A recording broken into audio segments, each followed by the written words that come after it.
Messieurs les membres du jury, messieurs les professeurs, chers amis doctorants, mesdames et messieurs, c'est un immense plaisir pour moi de vous présenter aujourd'hui ma thèse intitulée Drivers and Barriers in Cloud Computing Adoption, a Delphi Expert Panel Survey. Alors, la structure de la thèse est comme suit. D'abord, une introduction aux problèmes, les enjeux, la question de recherche.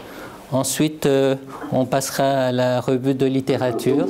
La revue de littérature en... Je n'entends pas. Alors, la revue de littérature en deux parties. La revue de littérature des facteurs d'adoption en premier et ensuite celle des modèles utilisés dans la compréhension de l'adoption du cloud. Ensuite, on passera à l'étude Delphi, le déroulement de l'étude, pourquoi est-ce qu'on a utilisé Delphi, comment est-ce qu'on a choisi nos experts. Après cela, je présenterai les résultats et l'analyse et je terminerai en conclusion avec les limites de l'étude et les recommandations managériales. Alors, pourquoi le cloud computing a autant d'intérêt et d'actualité en ce moment? En chiffres, IDC prédit pour 2016 plus de 100 milliards de dollars de dépenses dans les services cloud d'ici dans le monde entier. Pour Gartner donne une description du cloud sur sa page et pour eux, cloud computing is a disruptive phenomenon. Donc c'est un mot assez fort. With the potential to make IT organizations more responsive than ever, cloud computing promises economic advantages, speed, agility, infinite elasticity and innovation. Donc tout ça, ce sont les côtés positifs du cloud.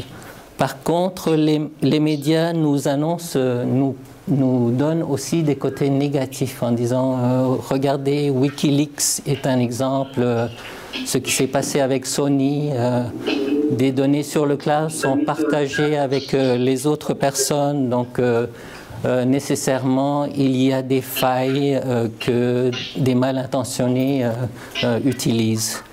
Donc c'est une problématique, une sorte de dichotomie, le manager, le décideur qui veut que son entreprise embarque sur le cloud et face à cette problématique-là, d'où notre question de recherche, what are the drivers and barriers when adopting cloud computing in an organization? Ceci se traduit par des questions auxiliaires de recherche qui sont quels sont les avantages et les facteurs qui incitent à l'adoption du cloud, quels sont les risques, les obstacles à l'adoption du cloud, et parmi tous ces facteurs, est-ce qu'il y en a qui sont plus importants, moins importants, est-ce qu'il y en a qui sont critiques? Donc, pour ce faire, nous avons adopté une approche à deux étapes. La première approche, c'est d'aller chercher dans la littérature comment déjà ce problème-là a été pris en charge.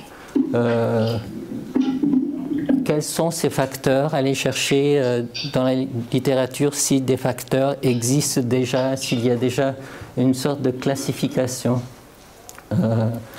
Et aussi les modèles qui nous aideraient à comprendre ce phénomène d'adoption du cloud. La deuxième étape, c'est une méthodologie de recherche valider empiriquement ce qu'on a trouvé et nous, c'est la méthode Delphi qu'on a utilisée. Alors, la revue de littérature, nous avons utilisé un peu la méthode en tunnel en recherchant des mots-clés. On a commencé avec Cloud Computing, ça a donné comme 1500 résultats.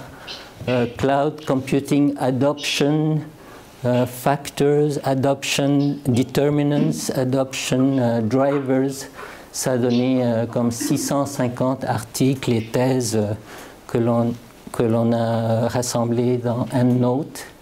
Et de là, on a lu les titres. Il y a des titres qui n'étaient pas vraiment utiles. On les a éliminés en faisant le tour des abstracts, en prenant les mots-clés. On a pu ramener ce nombre-là à 142 articles cités dans la thèse. Pour ce qui est des modèles, on a fait aussi une revue des modèles et frameworks utilisés pour ce domaine.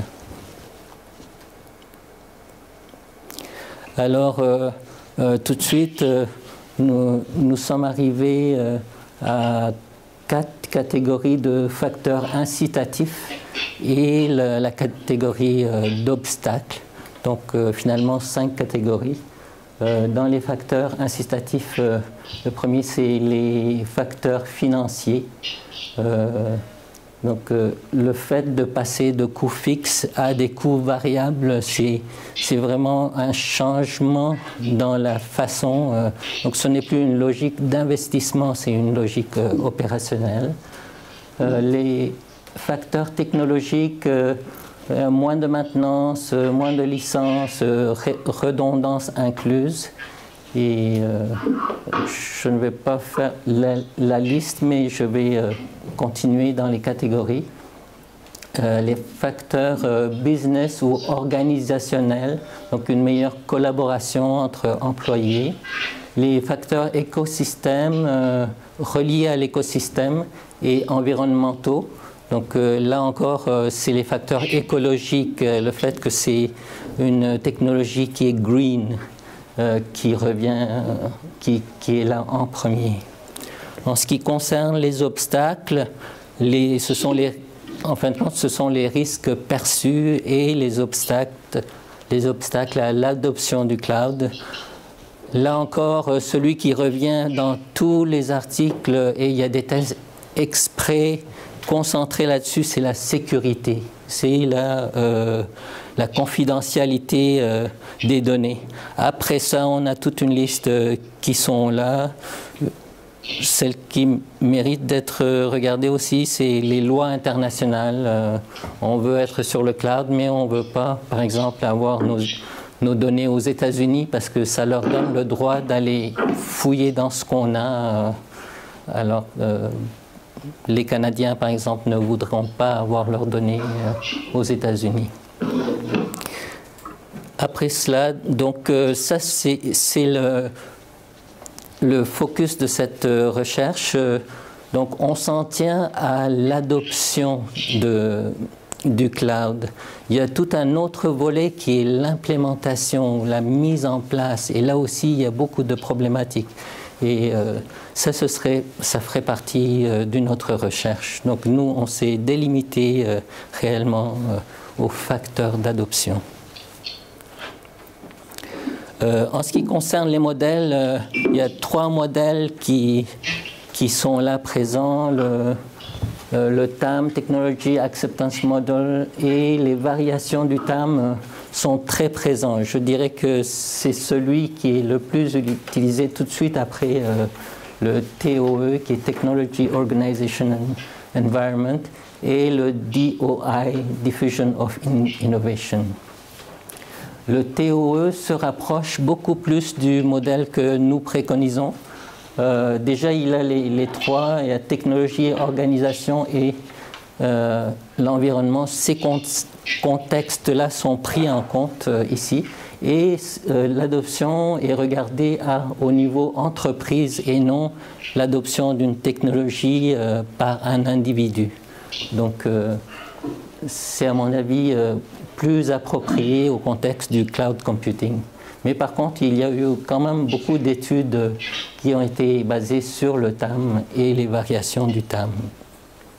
Et DOI aussi arrive avec une bonne théorie qui est solide.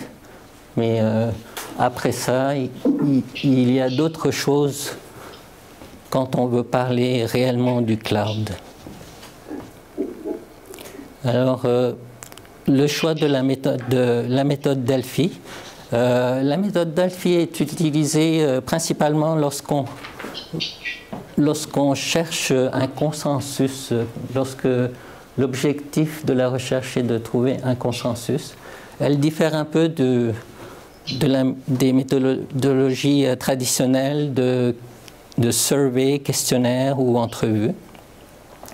L'avantage, c'est que les participants ou les experts qui font partie de l'étude ne peuvent pas s'influencer les uns les autres, mais on a quand même les avantages d'une méthodologie où il y a une décision de groupe qui se fait sans avoir à rassembler ces gens-là dans un même lieu physique. Ce qui est observé et admis, c'est qu'il y ait entre 4 et 18 experts avec des champs d'expertise pertinents et 2 à 3 tours d'itération jusqu'à temps que l'opinion converge, jusqu'à temps que les experts arrivent à un consensus, ou s'ils n'arrivent pas à un consensus, donc on va observer que tel et tel expert était en dehors de la majorité des autres. Alors, comment est-ce qu'on a choisi ces experts? On les a évidemment pris dans une partie chez les preneurs de décision, donc CIO, IT Director. C'est eux qui prennent, même si c'est l'entreprise qui adopte le cloud, c'est quand même le CIO qui va prendre la décision finale avec son équipe, avec donc les architectes technologiques, les administrateurs de systèmes. Et le troisième groupe qu'on a quand même inclus, c'est les académiciens ou les évangélistes cloud, qui sont des spécialistes qui promouvoient le cloud. Et les académiciens ont une très bonne connaissance de la problématique. Donc, nous avons essayé d'en inclure quelques-uns. Alors, voici sur 80 personnes que nous avons invitées, la proportion d'experts qui se retrouvent là, donc 35% de CIO, CEO ou directeurs TI, 24% d'architectes technologiques et 21% cloud evangelist ou academia. Alors, le déroulement de l'étude Delphi, sur les 80 lettres de sollicitation, nous avons eu 14 réponses positives par écrit. 2 d'entre eux se sont retirés tout de suite après le premier questionnaire en disant que ça faisait un conflit. Donc, j'avais apprécié qu'ils me le disent tout de suite. Et en envoyant le premier questionnaire, il y a eu 9 experts qui nous ont donné des réponses très riches et très utiles à l'étude. Les objectifs du premier questionnaire, déjà, c'était de faire un brainstorming.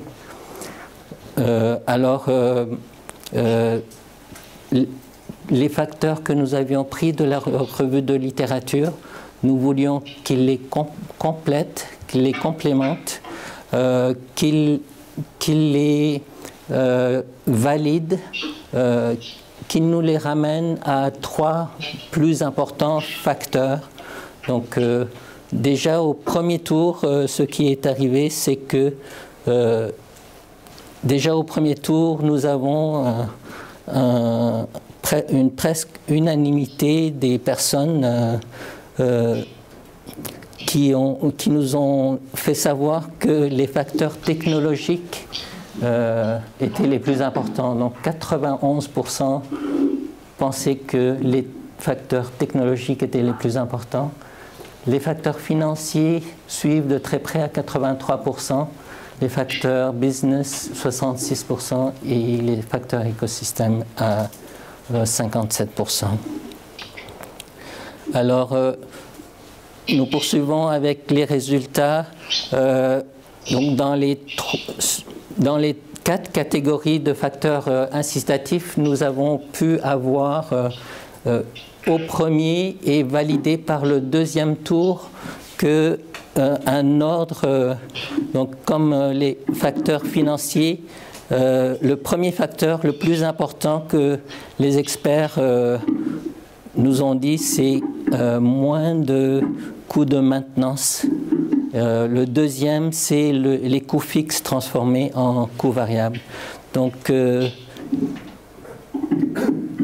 par exemple, aussi pour les barrières au cloud computing, le premier facteur, c'est perte de contrôle sur l'environnement.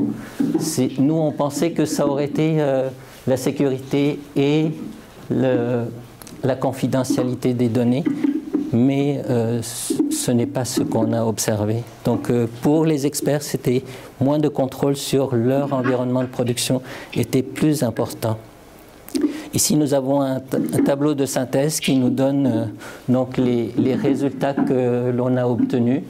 Les facteurs, les drivers technologiques, agilité des systèmes, ressources en demande, les facteurs financiers, les facteurs d'affaires, les facteurs écosystèmes et les barrières. Nous avons retenu les 2 facteurs les plus importants. Donc, comme conclusion, notre recherche a eu 2 volets. Donc, le volet conceptuel, nous avons pu caractériser, ramener les facteurs, ramener à une liste de facteurs les plus importants pour la recherche où ces facteurs-là sont comme pêle-mêle. Il n'y en a pas un qui est plus critique ou moins critique et qui sont tellement différents d'un auteur à l'autre. Et les limites et les recherches futures, les limites de notre étude se trouvent à l'interprétation de la vision du chercheur est impliqué, puisque c'est lui qui fait la part, qui analyse les résultats, qui les redonne aux participants. Donc ça, c'est une des limites. La deuxième limite que l'on a trouvée, c'est que nos participants étaient de l'Europe et de l'Amérique du Nord.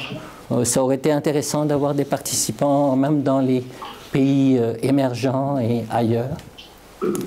La troisième limite, c'est que notre méthodologie est réellement qualitative. Donc nous n'avons pas pu réellement utiliser des méthodes de statistiques, etc. Et ce serait bien d'avoir quelque chose de près, de pouvoir inclure aussi toute la problématique d'implantation du cloud. Alors les recommandations managériales, le CIO comme tel ne devrait pas se polariser entre tout mettre sur le cloud ou ne rien mettre sur le cloud parce que ce n'est pas sécuritaire. Il doit avoir une vision comme quoi tout n'est pas, les critères ne devraient pas juste être financiers. Les experts nous disent que ce sont les critères technologiques qui sont les plus importants. Et finalement que chaque solution devrait être étudiée cas par cas. Lorsqu'il peut le faire, il doit aller sur le cloud. Donc, merci Monsieur Karim Alibay pour ce respect scrupuleux du temps. Merci beaucoup. Et merci pour le caractère.